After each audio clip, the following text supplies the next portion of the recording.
सब मेहमानों के जाने के बाद वहां सभी परिवार वाले फैमिली टाइम बिताएंगे। सभी परिवारों में ऐसा होता है, ग्रोवर्स भी ऐसा करते थे, लेकिन वो ग्रोवर परिवार से नहीं थी, इसीलिए उसको ये सब करने की जरूरत नहीं थी। वो मना करने ही वाली थी कि करण ने कहा, हमें कुछ काम है। संजना ने उसकी तरफ देखा। ऐसा लग रहा था कि दोनों ही फैमिली टाइम अवॉइड करना चाहते थे।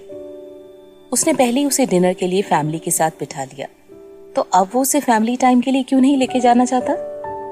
कहीं वे गलत तो नहीं समझेंगे? क्या वो उसकी दोस्त है या गर्लफ्रेंड? या कहीं ये मेहरा की वजह से तो नहीं? ऐसा भी तो है कि वो लोग इस बारे में ज्यादा कुछ नहीं बोल सकते। आखिर उन पर मेहरा का जान बचाने वाला एहसान तो है। बाहर बारिश शुरू हो गई थी। दरवाजे पर आकर संजना की जान में जान आई। फाइनली नाटक खत्म।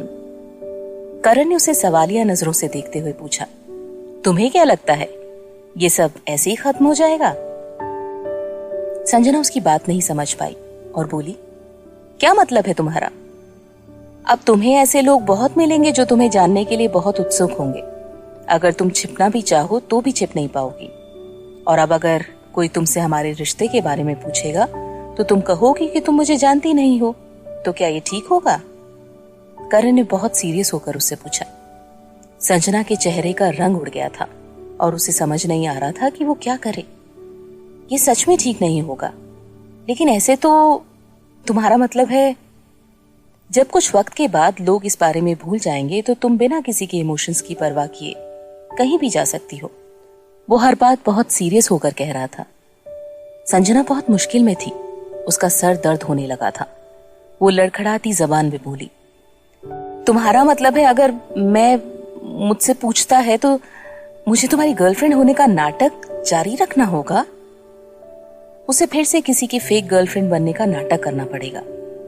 मैंने ऐसा क्या पाप किया है? चलो, रेहान उसका अच्छा दोस्त है, उसके लिए नाटक करना कोई बहुत बड़ी बात नहीं, लेकिन खुद के एक्स बॉयफ्रेंड की फेक गर्लफ्रेंड बनने का नाटक कैसे करूं? नहीं, संजना ने बिना कुछ सोचे डायरेक्ट मना कर दिया। उसके लिए एक की फेक गर्लफ्रेंड बनना मुश्किल हो रहा था, दो की बनना तो बहुत दूर की बात है। और वो और मुश्किल में नहीं पड़ना चाहती थी। इतना ही नहीं, मिसेस कपूर भी मिसेस नीना ग्रोवर को जानती है। अगर वो किसी दिन एक दूसरे से टकरा गए और उन्हें पता चल गया कि संजना उन दोनों के बेटों की फेक गर्लफ्रेंड बनने का नाटक कर रही है, तो क्या होगा? भले ही वो दोनों की फेक गर्लफ्रेंड हो, लेकिन बाहर वालों को थोड़ी ना पता है। वो तो यही सोचेंगे कि संजना दोनों को धोखा दे रही है। उसे सोच में पड़े देखकर करण मुंह बनाकर बोला, और मैंने किसके लिए खुद को इतना मुश्किल में डाला? संजना उसकी बात सुनकर हैरान रह गई और धीमे से बोली, लेकिन मैंने तो मदद नहीं मांगी थी। करण ने गुस्से से बोला, तो इसका मतलब मैंने मुसीबत खुद मोल ली? संजना घबराकर बोली, मेरा ये मतलब नहीं था। करण उसके बाद कुछ नहीं बोला। उसने बस अपना मुंह मोड़ लिया। चुप रहने का मतलब था कि वो उसकी फेक गर्लफ्रेंड बनने के लिए फोर्स नहीं करेगा। इस बात से तो उसे खुश होना चाहिए था, लेकिन पता नहीं क्यों संजना खुश नहीं थी। वो जानती थी कि करण नाराज है, इसीलिए वो बहुत गिल्टी फील कर रही थी। बहुत सोच विचार के उसने गहरी सांस भरी और खुद को शांत किया। दोनों चुपचाप खड़े थे। फिर संजना हिचकिचाते हुए धीमे से बोली, फिर अगले महीने तक मैं ये नाटक करने को तैयार हूं। 1 महीने? इतने वक्त में वो अच्छे से स्विमिंग सीख जाएगा। उसका कॉलेज भी 1 महीने के बाद खुलने वाला था। वो वैसे भी उन दोनों को अलग करने के लिए काफी था। उसकी फेक गर्लफ्रेंड बनकर वो उसका एहसान भी चुका देगी, जो करण उसकी बहुत बार मदद करके कर चुका है। करण ने संजना को गहरी नजरों से देखा। भले ही वो चुप था, लेकिन खुश नजर आ रहा था। संजना ने कहा, मैं अब चलती हूं। मैं भी घर जा रहा हूं, मेरा इंतजार करो, मैं कार लेकर आता हूं। इतना कहकर करण कार लेने पार्किंग में चला गया। संजना ने चैन की सांस ली। उसे करण की फेक गर्लफ्रेंड बनकर कुछ अलग सा एहसास हो रहा था। वो अपने दिल पर हाथ रखकर बार बार दोहराती रही, एक्स बॉयफ्रेंड, एक्स बॉयफ्रेंड, वो बस मेरा एक्स बॉयफ्रेंड है। संजना बारिश देखते हुए करण का इंतजार करने लगी। कोई उसके पास आकर खड़ा हुआ। जब संजना ने मुड़कर देखा तो वो समीरा थी। वो संजना को देखकर मुस्कुराई। उसकी मुस्कुराहट में अहंकार दिख रहा था, जैसे वो संजना को खुद के मुकाबले कुछ समझती ही ना हो। तभी काली सेडान सामने आकर रुकी और उसमें से ड्राइवर ने निकलकर समीरा के लिए कार का डोर खोला। समीरा आगे बढ़कर कार में जाकर बैठ गई। संजना उसे जाते हुए देखती रही। इतनी बड़ी जगह में से उसे मेरे पास ही आकर खड़ा होना था? क्या उसने ऐसा जानबूझकर किया था? क्या ये उसको नीचा दिखाने के लिए था? संजना हंसे बिना रह न सकी। कुछ लोग जितने भी अच्छे कपड़े पहन लें, अपने दिल की गंदगी छिपा नहीं सकते। अचानक उसका पेशेंस खत्म हो गया। किस्मत से सामने एक टैक्सी आकर रुकी थी। थोड़ा हिचकिचा कर संजना टैक्सी में बैठ गई। करण का फोन काफी देर से बज रहा था। फोन मिसेस नीना का था। वो उठाना नहीं चाहता था, लेकिन फोन लगातार बज रहा था, इसीलिए उसे फोन उठाना पड़ा। इससे पहले कि वो कुछ बोल पाता, उसे अपनी माँ की घबराहट भरी आवाज सुनाई दी। तुम क्यों चले गए? क्या तुम अपने डैड को गुस्सा दिलाना चाहते हो? अगर तुम नहीं चाहते कि तुम्हारे डैड संजना पर अपना गुस्सा निकाले, तो तुम संजना को छोड़कर जल्दी वापस घर आओ। ठीक है, करण ने जवाब देकर फोन काट दिया। जब वो गेट पर पहुंचा तो उसने संजना को टैक्सी में बैठते देखा। अपनी आंखें 1 मिनट के लिए बंद करके उसने टैक्सी का पीछा किया। रात के वक्त नर्सिंग होम में बहुत शांति थी। आसपास मशीनों की लाइट और बीप की आवाज के अलावा और कोई आवाज नहीं थी। संजना अपनी सोती हुई बहन के पास बैठ गई और उसे देखती रही।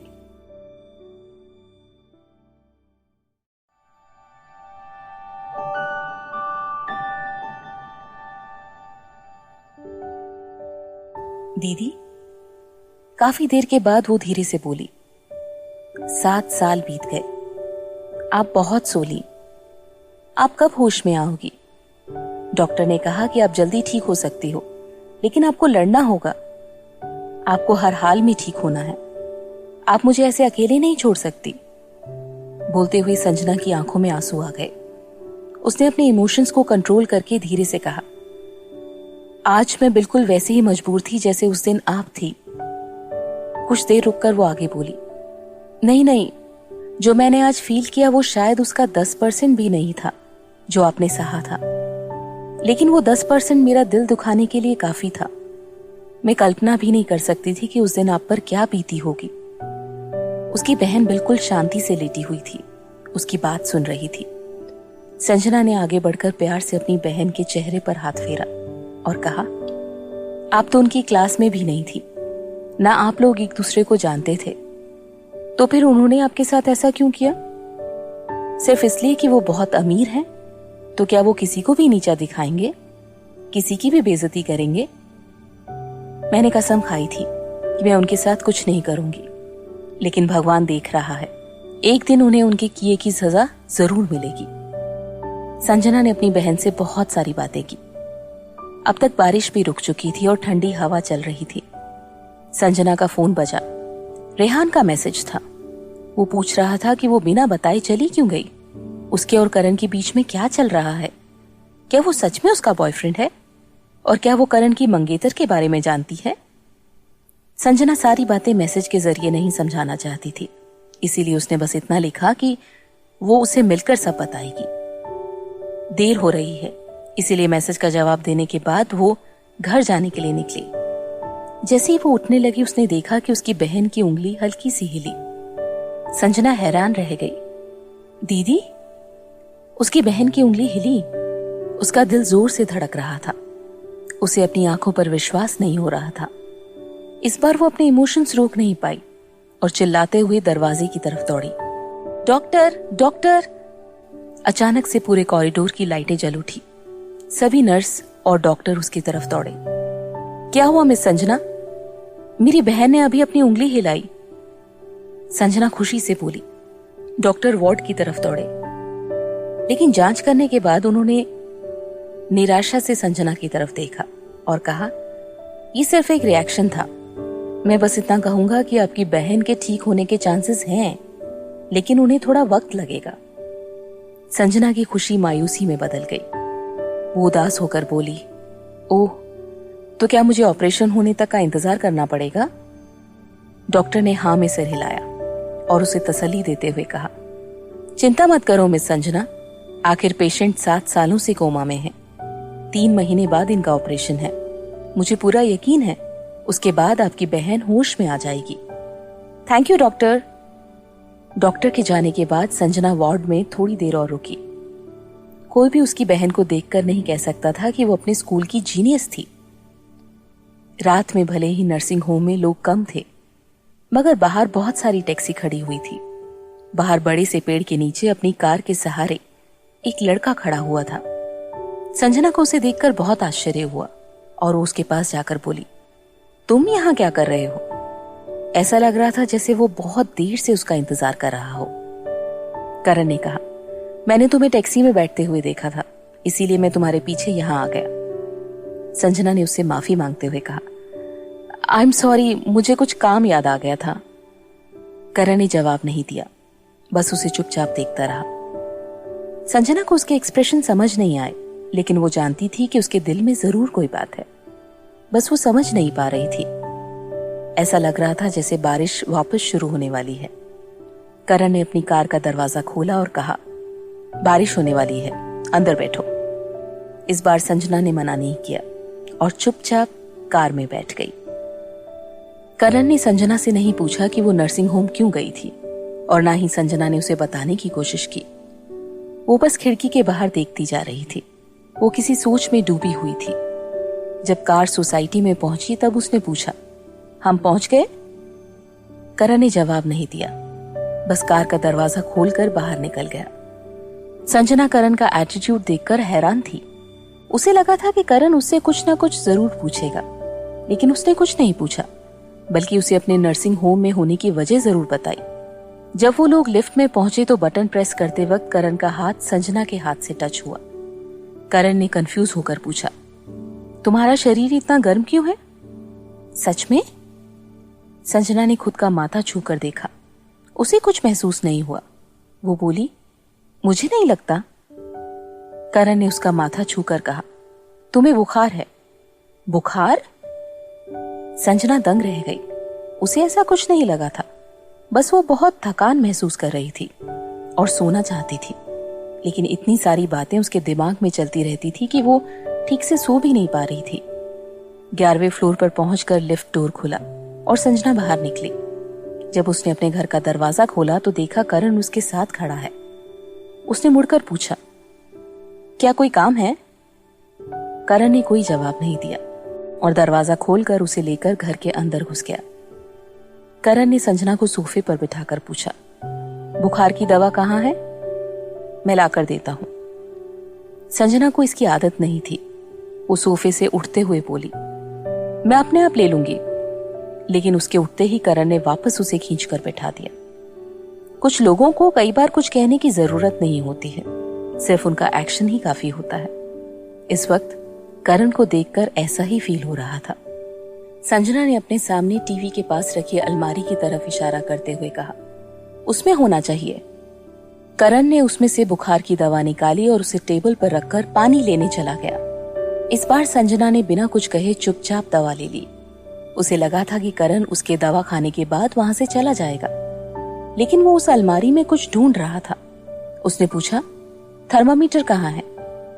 मुझे उसकी जरूरत नहीं है, ठीक है। वो इतनी गर्म नहीं थी। दवा लेने के बाद अगर वो थोड़ा सा सो जाएगी तो सुबह तक ठीक हो जाएगी। तुम अंदर जाकर लेटो, मैं खरीद कर लाता हूं। इसकी जरूरत नहीं है। करण उससे बिना बहस किए घर की चाबी उठाकर बाहर चला गया। दरवाजा बंद होते ही संजना अपने दिल की तेज धड़कनें सुन सकती थी। वो शौक में थी। उसके लिए करण को समझाना मुश्किल हो रहा था।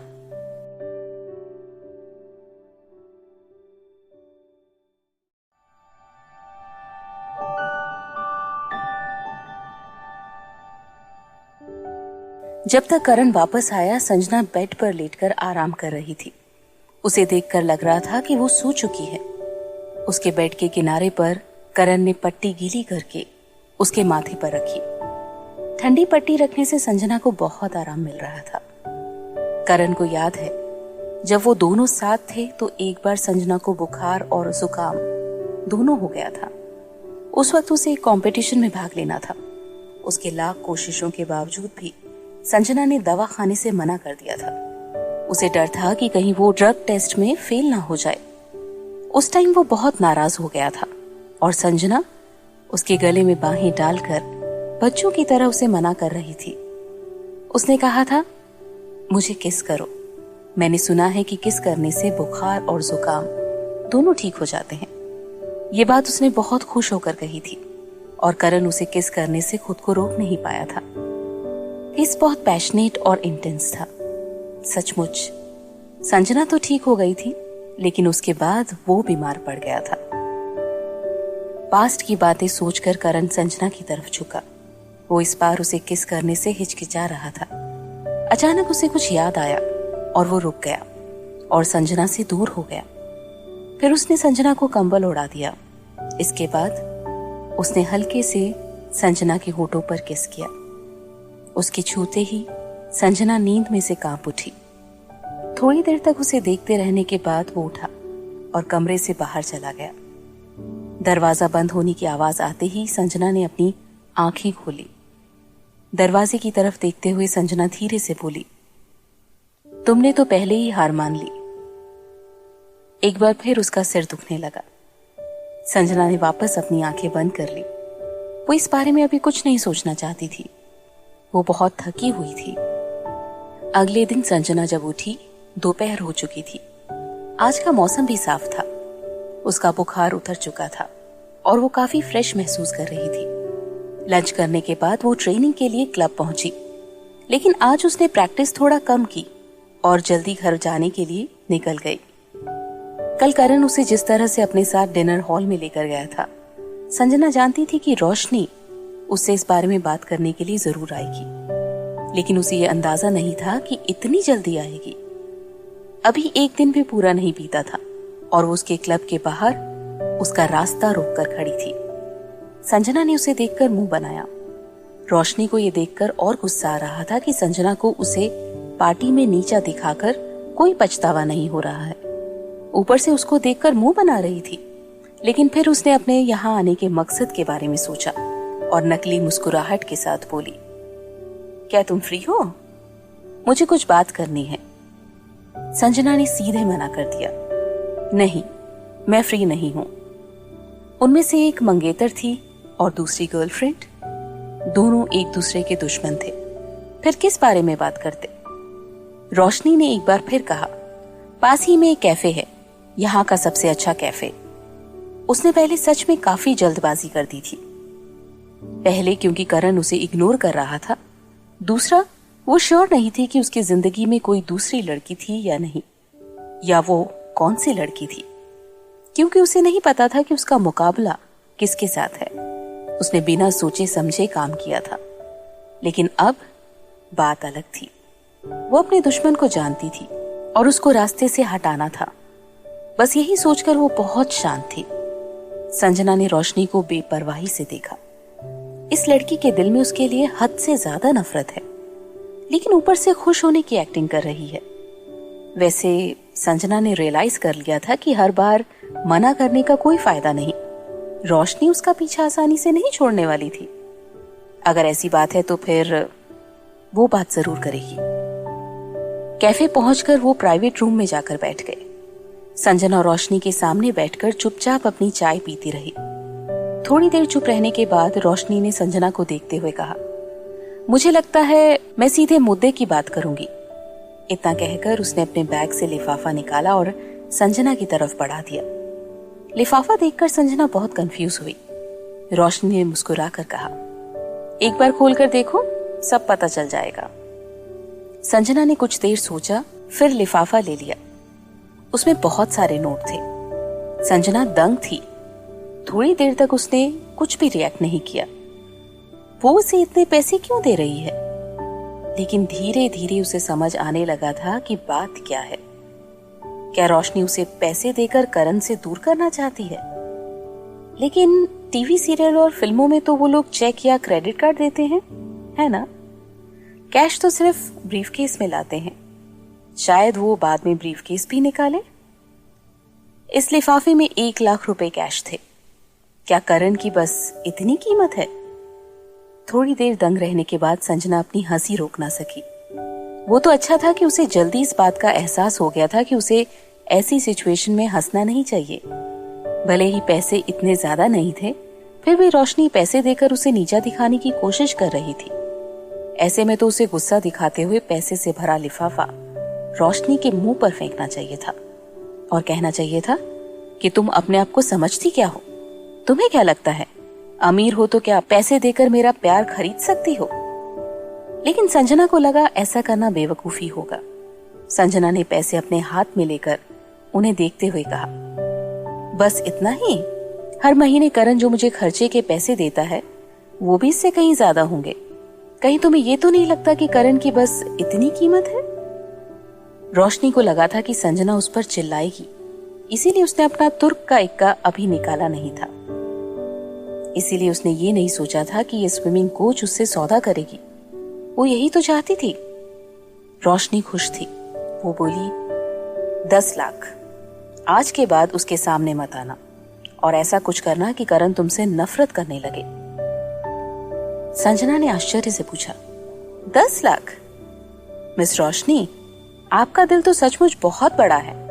मैं तो ये सोचकर हैरान हूं कि जब मिस्टर करण ग्रोवर को पता चलेगा कि उनकी वैल्यू बस 10 लाख रुपए की है तो उन्हें कैसा लगेगा?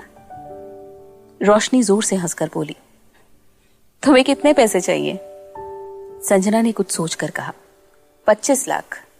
रोशनी को लगा कि संजना 25 लाख देने के लायक नहीं है और उसने जवाब दिया, 15 लाख।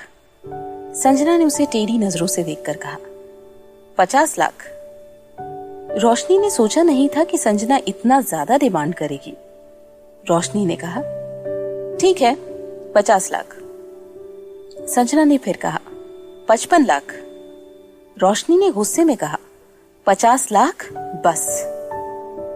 रोशनी ने कड़क आवाज में कहा, ये मेरा फाइनल ऑफर है, अपनी हद पार मत करो। संजना अपनी हंसी रोक नहीं पाई और जोर से हंसने लगी। संजना को हंसते देख रोशनी का मूड खराब होने लगा था। वैसे भी जैसे उसने सोचा था वैसा कुछ नहीं हुआ। वो संजना को पैसा देकर करण से दूर भेजना चाहती थी, लेकिन ऐसा लग रहा था जैसे दोनों बैठकर कोई बिजनेस डील कर रहे हैं। संजना बड़ी मुश्किल से अपनी हंसी कंट्रोल कर पा रही थी। फिर उसने रोशनी से कहा, सॉरी, मुझसे कंट्रोल नहीं हुआ। तुम्हें देखकर सच में ऐसा लगता है जैसे कोई आंटी सब्जी वाले से मोल भाव कर रही है, जिसे सब्जी भी खरीदनी है और ज्यादा पैसे भी नहीं देने। बस इसीलिए हंसी आ गई। रोशनी को ये सुनते ही गुस्सा आ गया। वो संजना उसका मजाक उड़ा रही है। संजना के लिए उसकी नफरत और बढ़ गई थी। उसने कड़क आवाज में कहा, 60 लाख। करण से ना कभी मिलना और ना ही उससे कांटेक्ट करने की कोशिश करना। संजना ने सोचकर कहा, 60 लाख? ये तो बहुत ज्यादा है। मुझ जैसी गरीब को इसे खर्च करने में तो पूरी उम्र कम पड़ जाएगी। ऐसी बात है तो डील। इतना कहकर संजना ने हाथ आगे बढ़ाया और कहा, 60 लाख दो। रोशनी ने सोचा ये लड़की तो बहुत लालची निकली। अगर करण को पता चल जाए कि ये इतनी लालची है तो वो कितना गुस्सा होगा। वो आज सिर्फ 25 लाख रुपए लेकर आई थी। उसे अंदाजा नहीं था कि संजना इतनी लालची निकलेगी। उसने अपने बैग से बैंक का कार्ड निकाला और कहा, एक बार जब तुम ऐसा कुछ कर दोगी जिससे करण तुमसे नफरत करने लगे तो तुम्हें बाकी के पैसे भी मिल जाएंगे। संजना बच्चों की तरह खुशी से उछलती हुई बोली, थैंक यू मिस रोशनी। संजना ने तुरंत कार्ड बैग में डाल लिया। रोशनी बहुत खुश थी। उसने सोचा नहीं था कि ये प्रॉब्लम इतनी आसानी से सुलझ जाएगी। वो जाने के लिए खड़ी हुई और बोली, अपना वादा भूलना मत। इतना कहकर वो वहां से चली गई।